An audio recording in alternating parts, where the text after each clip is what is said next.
వానకు దట్టుకొని ఎండకు ఓర్చుకొని ఆరుగాలం కష్టపడి అడ్ల పంట వండించి వీటిలో అడ్లు పోతే దళారుల బీరువలు డబ్బులతో నిండుతున్నాయి తప్ప రైతు కడుపు మాత్రం అసలు ఎప్పటికీ నిండడం లేదు.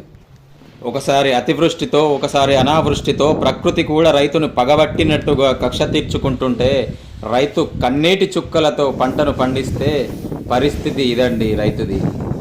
కష్టమో నష్టమో భరించి కడవరకు కష్టాలకు ఓర్చుకొని రైతు తన వడ్లు తూకం రోజు మాత్రం చాలా సంతోషంగా నవ్వుతూ ఉంటాడు.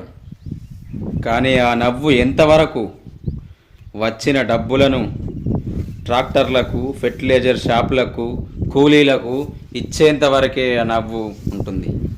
ఎందుకంటే అందరికీ పంచగా రైతుకు మిగిలేది అశాశ్వతమైన సంతోషం మాత్రమే. దేశ గౌరవం అనేది ఒక రైతు నుండే మొదలవుతుంది.